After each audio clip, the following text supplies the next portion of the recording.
Hello friends, welcome to golden academy.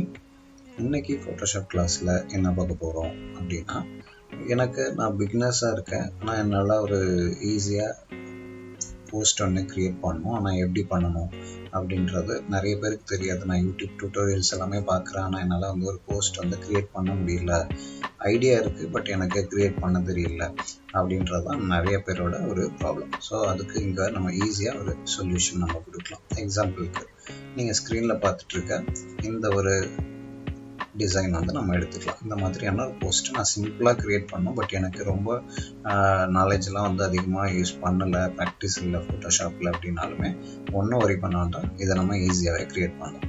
அதுக்கான simple trick நான் உங்களுக்கு சொல்லித்தரேன். முதல்ல என்ன பண்ணணும் அப்படின்னா, எப்போ உங்களுக்கு ஒரு டிசைன் கிடைச்சாலும் நீங்கள் இம்மிடியேட்டாக அதை ஃபோட்டோஷாப்பில் இம்ப்ளிமெண்ட் பண்ணணும், இல்லை இன்டிசைனில் பண்ணணும், இல்லை கோரல்ட்ராவில் பண்ணணும் அப்படின்றத நீங்கள் யோசிக்காதீங்க. ஃபஸ்ட்டு அந்த டிசைனை ஸ்டடி பண்ணுங்க. அதுதான் ஃபஸ்ட்டு ட்ரிக். ஸோ எப்படி சார் டிசைனோட ஸ்டடி பண்ணுறது அப்படின்னா, இந்த இமேஜில் இங்கே ஒரு பேக்ரவுண்ட் இருக்கு இல்லையா? ஸோ பேக்ரவுண்டை ஃபஸ்ட்டு ஸ்டடி பண்ணுங்கள். இதில் எப்படி இருக்குது பேக்ரவுண்ட் அப்படின்னு பாருங்கள். ஸோ இங்கே ஒரு கலர் டோன் இருக்குது. ஸோ நெக்ஸ்ட் இங்கே ஒரு கலர் டோன் இருக்குது. ஸோ இங்கே கலர் டோன் வேரி ஆகுது. இங்கே ஒரு ரே மாதிரி ஒரு டிசைன் இங்கே ஃபார்ம் ஆகுது. அதுக்கப்புறம் இங்கே ஃப்ரண்ட்டில் ஒரு டிசைன் கொடுத்துருக்காங்க. ஒரு கலரில் ஒரு பாக்ஸ் மாதிரி இருக்காங்க. ஸோ கலர் நம்ம இதில் அப்சர்வ் பண்ணுறோம். ஷேப் நம்ம அப்சர்வ் பண்ணுறோம். அதுக்கப்புறம் இந்த இமேஜ் வேறு எதுவும் இமேஜ் இருக்கான்னு பார்க்குறோம், டெக்ஸ்ட் இருக்கான்னு பார்க்குறோம். இதுக்கப்புறம் நம்மளோட ஐடியாவை இதில் அப்ளை பண்ண போகிறோம். இது ஒரு கான்செப்ட். அதே மாதிரி நம்ம லோகோ வச்சு டிசைன் பண்ணுறோம் அப்படின்னா, அவங்களோட லோகோ கலர் பேஸ் பண்ணியே நம்ம கலர் தீம் பிக் பண்ணுறது ஈஸியாக இருக்கும். ஓகேவா? ஸோ இப்போ எப்படி இதை டிசைன் பண்ணலாம் அப்படிங்கிறத இப்போ பார்த்துடலாம். இதான கலர் கோடு நம்ம ஈஸியாக எடுத்து ஒர்க் பண்ணணும். ஓகேவா? இப்போ இதை எப்படி பண்ணுறதுன்னு பார்க்கலாம். ஓகே, இப்போ சாம்பிள் இமேஜ் நம்ம பார்த்த மாதிரியே இங்கே நம்மளும் ஒரு டிசைன் ட்ரை பண்ணி பார்க்கலாம் எப்படி ஒர்க் ஆகுதுன்னு. இப்போ நான் இங்கே ஒரு பிளாங்க் ஸ்பேஸ் ஒரு புது கேன்வாஸ் க்ரியேட் பண்ணிட்டேன். இங்கே க்ரியேட் பண்ணோன்னா இந்த லேயர் செக் பண்ணி பாருங்கள். இங்கே லேயர் க்ரியேட் ஆகிடுச்சு. ஸோ அந்த லேயரை நான் என்ன பண்ணுறேன், ஒரு ரீநேம் பண்ணிக்கிறேன். எப்போ இருந்தாலும் நான் இதை ஒரு பேக்ரவுண்ட் எப்போவுமே லேயர் ரீநேம் பண்ணி ஒர்க் பண்ணுங்க. அது இன்னும் உங்களுக்கு பிகினராக இருக்கவங்களுக்கு ரொம்ப இம்பார்ட்டண்ட். ஸோ நான் பேக்ரவுண்டுக்கு லேயருக்கு ஒரு நேம் கொடுத்துட்டேன். இப்போ எனக்கு இதோட கலர் கொடுக்கணும். இப்போ பிகினர்ஸ் அப்படிங்கிறதுனால நான் டேரெக்டாக இதில் கலர் அப்ளை பண்ணாமல் உங்களுக்கு ஒரு ரெக்டாங்கிள் நம்ம எடுத்து எப்படி ஒரு கலர் ஃபிக்ஸ் பண்ணுறது அப்படின்றத நான் சொல்கிறேன். ஸோ ஓரளவுக்கு நமக்கு இன்டர்மீடியட்டாக இருக்கும்போது இந்த ரெக்டாங்கிள் இல்லாமலே நம்ம டேரெக்டாக அதில் கலர் அப்ளையும் பண்ணலாம். பட் இப்போ நம்ம பேசிக்காக கற்றுக்கலாம். இப்போ நான் இதில் ஒரு ரெக்டாங்கிள் ஷேப் க்ரியேட் பண்ணிட்டேன். ஒரு கலர் ஆக்சுவலாக அதில் வந்திருக்கு. பட் எனக்கு இந்த கலர் வேண்டாம், நம்ம ரெஃபரன்ஸ் இமேஜில் பார்த்தா அதே கலர் தான் வேணும். ஆனால் அதை எப்படி கலர் கொண்டு வரதுன்னு தெரியல அப்படின்றது நிறைய பேருக்கு டவுட்ஸ் இருக்கும். ஸோ இது ரொம்ப சிம்பிள். இப்போ நான் என்ன பண்ணியிருக்கேன், அந்த ரெஃபரன்ஸ் இமேஜை நான் உள்ளே கொண்டு வச்சுருக்கேன். அதை இப்போ உங்களுக்கு காட்டுறேன். இங்கே வச்சுருக்கேன். ஓகேவா? இந்த கலர் தான் இப்போ நமக்கு இந்த ப்ளூவில் மாற்றணும். இப்போ அதை எப்படி மாற்றுறது அப்படின்னா, லேயரில் இங்கே பாருங்கள், ரெக்டாங்கிள் அப்படின்ற இடத்துல ஒரு ஸ்கொயர் மாதிரி பாக்ஸ் இருக்குது. ஸோ நான் அதை டபுள் டேப் பண்ணிக்கிறேன். டபுள் டேப் பண்ணோடனே எனக்கு கலர் பிக்கர் அப்படின்னு சொல்லி ஒரு ஆப்ஷன் வருது. ஓகேவா? இந்த கலர் பிக்கர் என்ன பண்ணோம் அப்படின்னா, இந்த இடத்துல ரவுண்ட் ஷேப்பில் இருக்கும் இல்லையா, நீங்கள் அதை எடுத்துகிட்டு போய் எங்கே பிக் பண்ணுறீங்களோ அந்த கலரை இப்போ அதை சூஸ் பண்ணிக்கணும். இப்போ நமக்கு தேவை ஆக்சுவலாக இந்த லைட் கலர் தான் வேணும். ஸோ நான் அதை சூஸ் பண்ணிவிட்டேன். இந்த இடத்த பாருங்கள். ஸோ அந்த கலரோட கோடிங் வந்துடுச்சு. நம்ம டைப்பும் பண்ணலாம், இல்லை டேரெக்டாக போய் இப்படி கலரை பிக்கும் பண்ணுவோம். பிக் பண்ணிவிட்டு நான் ஜஸ்ட் என்ன பண்ணுறேன், ஓகே கொடுக்குறேன். ஓகேவா? எனக்கு ஒரு கலர் மாறிடுச்சு.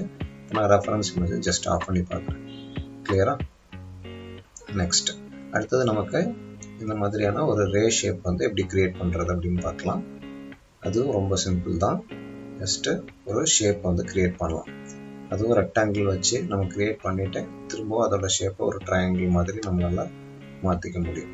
ஸோ ஜஸ்ட் நான் என்ன பண்ணிக்கிறேன், இப்போது இப்படி ஒரு ஷேப் க்ரியேட் பண்ணுறேன். ஏற்கனவே கொடுத்த அதே கலர்லேயே இருக்கிறதுனால எனக்கு அந்த கலர் ஷேப் தெரியல, மீன்ஸ் அந்த கலர் தெரியல. இப்போ நான் என்ன பண்ணுறேன், ரெக்டாங்கிள் 2 டபுள் டேப் பண்ணுறேன். கலர் பிக்கர் வருது. இந்த கலரை சூஸ் பண்ணிக்கிறேன், செகண்ட் கலர். ஓகேவா? கலர் சேஞ்ச் பண்ணிவிட்டேன். இப்போ ரெஃபரன்ஸ் இமேஜை லேயரில் போய் ஆஃப் பண்ணிட்டேன். ஓகேவா? ஆஃப் பண்ணிவிட்டு மூவ் டூவில் பிக் பண்ணிட்டேன். எனக்கு இந்த மாதிரி மாறி. இப்போ நான் என்ன பண்ணுறேன், ட்ரான்ஸ்ஃபர்மேஷனுக்கு ஆல்ரெடி சொல்லியிருக்கோம். கண்ட்ரோல் T கொடுத்துட்டு ரைட் கிளிக் பண்ணிவிட்டு பெர்ஸ்பெக்டிவ் கொடுத்துட்டு ஏதாவது ஒரு கார்னரை நான் இப்படி பிக் பண்ணுறேன். ஓகேவா? தெரியுதா உங்களுக்கு? இதுதான் பெர்ஸ்பெக்டிவ். இப்படி நம்மளால் வந்து மாற்றிக்க முடியும். இது பெர்ஸ்பெக்டிவில் தான் இந்த மாதிரி நம்ம கொண்டு வந்தோம்னா ஈக்குவலாக வந்து ரெடியூஸ் ஆகும். ஸோ நான் இப்படி பிக் பண்ணி வச்சுக்கிறேன். ஓகேவா? ஸோ வந்து இப்போ ஒரு ஷேப் வந்து க்ரியேட் ஆகிடுச்சு. நெக்ஸ்ட் என்ன பண்ணணும் அப்படின்னு நமக்கு பிளானில் இருக்கும். இதை வந்து அப்படியே ரொட்டேட் பண்ணி உள்ளே கொண்டு வரணும். அதான் நம்மளோட பிளான். ஓகேவா? அப்போ அடுத்தது இதை எப்படி ரொட்டேட் பண்ணலாம்னா இதுக்கு வந்து ஒரு டூப்ளிகேட் வந்து க்ரியேட் பண்ணணும். ஒரு டூப்ளிகேட் க்ரியேட் பண்ணுறதுக்கு Ctrl+J அப்படின்னு கொடுத்தாலே ஒரு டூப்ளிகேட் காப்பி ரெடி பண்ணிடலாம். ஷார்ட் கீ என்னன்னா Ctrl+J. ஸோ இங்கே வந்து வந்துடுச்சு. எப்படி Ctrl+J கொடுத்தா டூப்ளிகேட் ஆகும் அப்படின்றது காட்டுறேன். இப்போ தெரியுதா? ஃபர்ஸ்ட் நம்ம ஒன்று தான் கிரியேட் பண்ணோம். இப்போ டூப்ளிகேட் காப்பி ஒன்று ரெடி ஆயிடுச்சு. ஸோ நம்ம ஜஸ்ட் Ctrl+Z கொடுக்குறோம், அதுலேயே போட்டுக்கலாம் வந்துட்டு. இப்போ எனக்கு இது வந்து ஒரு 15 டிகிரி ரொட்டேட் பண்ணணும். ரொட்டேட் ஆப்ஷனுக்கு என்ன பண்ணணும் அப்படின்னா Ctrl கொடுத்துட்டோம்னா இங்கே வந்து இந்த கார்னரில் இருந்து நமக்கு ரொட்டேட் பண்ண முடியும். இந்த டிசைன் வருது பாருங்கள், இதை அப்படி வச்சு நம்மளால் ரொட்டேட்டும் பண்ண முடியும். ஸோ நான் அப்படி ரொட்டேட் பண்ணாமல் என்ன பண்ணுறேன், இந்த பர்டிகுலர் போர்ஷன் இருக்கு இல்லையா, இங்கே பாருங்கள் என்னோட மவுஸ் வர இடத்துல. ஸோ இங்கே போய் நான் என்ன வேல்யூ கொடுக்குறேனோ அதை பேஸ் பண்ணி ரொட்டேட் பண்ணணும். இப்போ 15 டிகிரி கொடுத்துட்டேன் அப்படின்னா ரொட்டேட் ஆகுது. ஆனால் என்ன ப்ராப்ளம், இங்கே தான் ரொட்டேட் ஆகுது. ஏன்னா எந்த இடத்துல இந்த பிளாக் இருக்கோ அங்கேருந்து தான் ரொட்டேட் ஆகும். பட் நமக்கு இங்கே ரொட்டேட் ஆகணும். இப்போ என்ன பண்ணலாம், Ctrl+Z கொடுத்துட்றேன். போய் அந்த டிக் கொடுத்துட்டு Ctrl+Z கொடுக்குறேன். இப்போ திரும்ப வந்துடுச்சா? ரொட்டேட் பண்ணுறதுக்கு முன்னாடி என்ன, ஓகே இப்போ நம்ம வந்து டூப்ளிகேட் பண்ணி அந்த காப்பி வச்சாச்சு. இப்போ என்ன பண்ணணும், இதை எனக்கு இப்போ ரொட்டேட் பண்ணணும் 15 டிகிரிக்கு. நான் என்ன பண்ணிக்கிறேன், இதை செலக்ட் பண்ணிவிட்டு Ctrl+T கொடுத்துட்டு என்ன பண்ணணும், இந்த பிளாக் கலரை ஜஸ்ட் டவுன் சைடு வந்து நான் எங்கேயாவது ஒரு பார்ட்டில் வச்சுக்கணும். ஸோ நான் ஜஸ்ட் இங்கே ப்ளேஸ் பண்ணிடுறேன். ஓகேவா? ஸோ இப்படி ப்ளேஸ் பண்ணிக்கலாம். ஃபார் எக்ஸாம்பிள் நான் இப்போ நல்லா ஜூம் பண்ணி ஒர்க் பண்ணுறேன். ஸோ இந்த பாயிண்ட்டை இங்கே வந்து ப்ளேஸ் பண்ணிக்கலாம். ப்ளேஸ் பண்ணி முடிச்சுட்டு என்ன பண்ணணும், இப்போ Ctrl+Tல தான் இருக்கும். இங்கே ஆங்கிள் என்ன கொடுக்கலாம், 15 என்டர் கொடுத்துட்றேன். இப்போ வந்து ஜூம் கம்மி பண்ணி காட்டுறேன் உங்களுக்கு. ஸோ 15 டிகிரி வந்து ரொட்டேட் ஆகிடுச்சு இல்லையா? இப்போ போய் ஓகே கொடுத்துடணும். ஓகே கொடுத்துட்டு என்ன பண்ணணும், Ctrl+Shift+Alt ஒரு தடவை கொடுத்துருக்கேன். ஒரு பீஸ் வந்து நமக்கு காப்பி இருக்கு. ஸோ அதே மாதிரி ஒரு டைம் நான் வந்து கொடுத்துட்டே இருக்கேன். ஒரு காப்பிக்கும் ஒரு டைம் வந்து நான் அந்த சார்ட்டுக்கு வந்து ப்ரெஸ் பண்ணணும். ஓகேவா? ஸோ நமக்கு தேவையான காப்பி இப்போ ரெடி ஆயிடுச்சு. கிளியரா இது எப்படி வந்துச்சு அப்படின்னு சொல்லி. ஸோ நம்ம ஒரு ஷேப் கிரியேட் பண்ணோம், அதுலேருந்து ஒரு ஷார்ட் கீ கொடுத்து நம்ம வந்து இதை கொண்டு வந்துட்டோம். நெக்ஸ்ட் என்ன பண்ணலாம், இதில் கீழே வந்து நமக்கு ஒரு பாக்ஸ் இருந்துச்சு. இப்போ ரெஃபரன்ஸ் இமேஜ் நம்ம பார்த்து ஒர்க் பண்ணோம். ஸோ இங்கே கீழே வந்து ஒரு பாக்ஸ் இருக்குது. ஸோ அந்த பாக்ஸையும் இப்போ நம்ம வந்து கிரியேட் பண்ணிக்கலாம். நான் என்ன பண்ணுறேன், ரெக்டாங்கிள் போகிறேன், கிளிக் பண்ணிவிட்டு ஜஸ்ட் ஒரு ரெக்டாங்கிள் டூல் பிக் பண்ணிக்கிறேன்.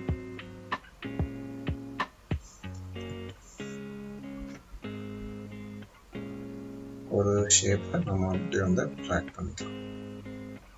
ஓகேவா? இப்போ நமக்கு ஒரு ரெக்டாங்கிள் கிரியேட் ஆயிடுச்சு. பட் நான் எக்ஸ்பெக்ட் பண்ண கலர் இது கிடையாது. ஸோ நான் என்ன பண்ணுறேன், இதை பிக் பண்ணி ரெஃபரன்ஸ் இமேஜ் எடுத்துகிட்டு மூவ் டூல் பிக் பண்ணி ரெஃபரன்ஸ் இமேஜை பிக் பண்ணி மேலே ட்ராக் பண்ணிக்கிறேன். இப்போ நம்மளோட பாக்ஸ் இங்கே இருக்குது. இந்த பாக்ஸ்க்கான கலர் மாற்றுறதுக்கு லேயரில் போயிட்டு டபுள் டேப் பண்ணால் கலர் பிக்கர் வரும். கலர் பிக்கர் எடுத்துகிட்டு வந்து இந்த கலரை பிக் பண்ணிக்கிறேன். ஓகே கொடுத்துட்றேன். ஓகேவா? இப்போ என்னாச்சு, நமக்கு எக்ஸ்பெக்ட் பண்ண கலர் வந்தாச்சு. நெக்ஸ்ட் என்ன பண்ணணும், டெக்ஸ்ட் வந்து நம்ம கொடுக்கணும். ஸோ டெக்ஸ்ட் கொடுத்தாச்சு. ஸோ டெக்ஸ்ட்டில் போயிட்டு எந்த பிளேஸில் வேணுமோ அங்கே நான் வந்து பிக் பண்ணிவிட்டு டெக்ஸ்ட்டு டைப் பண்ணுறேன். +91 638754036. ஓகே கொடுத்துட்டு இங்கே வந்து ஓகே கொடுத்துடலாம். டெக்ஸ்ட் வந்து பிளேஸ் ஆகலை சென்டராக. நான் திரும்ப மூவ் டூல் பிக் பண்ணி ட்ராக் பண்ணி என்ன பண்ணிக்கிறேன், இங்கே வந்து ப்ளேஸ் பண்ணுறேன். பட் வந்து ஸ்க்ரீனில் ஃபிட் ஆகலை. ஸோ அதை ஈஸியாக ஃபிக்ஸ் பண்ணலாம். டபுள் டேப் பண்ணிக்கலாம். டபுள் டேப் பண்ணிவிட்டு இப்போ 78 இருக்குது டெக்ஸ்டோட சைஸு. நான் வந்து அதை 72 கொடுக்குறேன். இன்னும் வந்து குறைக்கலாம். ஸோ 70 கொடுக்குறேன். 70 68 68. ஓகேவா? ஸோ கொடுத்தாச்சு. நெக்ஸ்ட் இதை வந்து மூவ் பண்ணிவிட்டு அடுத்தது கலர் சேஞ்ச் பண்ணுவோம். So instead of blue colour நம்ம இது வந்து ஒயிட்டை பிக் பண்ணிக்கலாம். ஓகேவா? ஸோ கலரை ஓகே கொடுத்தாச்சு. நம்ம கலர் வந்துடுச்சு. Next Photoshop online class. அப்புறம் அந்த இமேஜ் உள்ள கொண்டு வரணும்.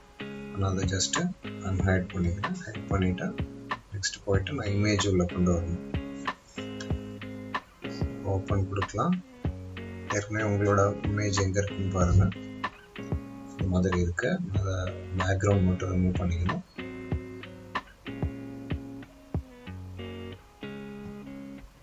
இதில் ரிமூவ் பேக்ரவுண்ட் ஆப்ஷன் நான் கொடுத்துட்டனால லேட்டஸ்ட் வெர்ஷனில் உங்களுக்கு இது ரொம்ப ஈஸி மெத்தட். ரிமூவ் பேக்ரவுண்ட் நீங்கள் கொடுத்தாலே ஆட்டோமேட்டிக்காக நமக்கு பேக்ரவுண்டை ரிமூவ் பண்ணிக்க முடியும்.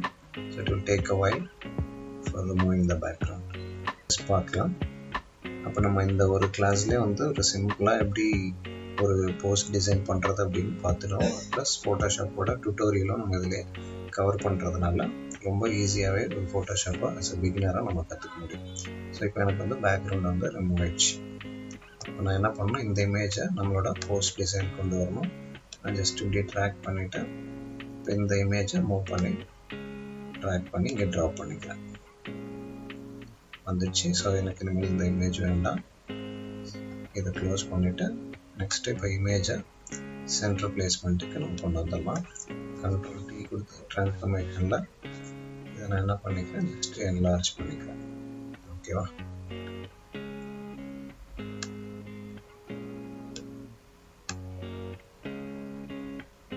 ஸோ சென்டர் பிளேஸ்மெண்ட்டில் இப்படி ப்ளேஸ் பண்ணிடலாம். ஸோ இமேஜ் பிளேஸ்மெண்ட்டும் முடிஞ்சிருச்சு. நமக்கு லாஸ்ட்டாக நம்ம என்ன பண்ணணும், ஒரே ஒரு ஃபைனல் டெக்ஸ்ட் இருக்குது, ஃபோட்டோஷாப் ஆன்லைன் கிளாஸ் அப்படின்னு சொல்லியிருக்கு. ஸோ நான் என்ன பண்ணுறேன், டெக்ஸ்ட்டும் டைப் பண்ணிக்கிறேன், ஃபோட்டோஷாப் ஆன்லைன் கிளாஸ். டெக்ஸ்ட் வந்து எனக்கு விசிபிளாக இல்லை. ஸோ நான் போய்ட்டு டெக்ஸ்டோட கலர் ஒரு ப்ளூ கலர் வந்து நான் கிளிக் பண்ணிக்கிறேன். ஓகேவா? ஸோ இங்கே போய்ட்டு நான் அந்த கலர் அட்ஜஸ்ட் பண்ணிக்கிறேன். ஓகே கொடுத்துட்றேன். மூவ் டூல் எடுத்து டெக்ஸ்ட்டை சென்டருக்கு கொண்டு வந்துடுறேன். Photoshop online class. ஸோ இதை வந்து இப்போ டெக்ஸ்ட்டை வந்து எனக்கு இன்னும் இன்க்ரீஸும் பண்ணிக்கலாம். இப்போ 68 இருக்கு இல்லையா? ஸோ நான் ஒரு 78 கொடுக்குறேன். ஓகே, ஸோ 88 கொடுக்கலாம்.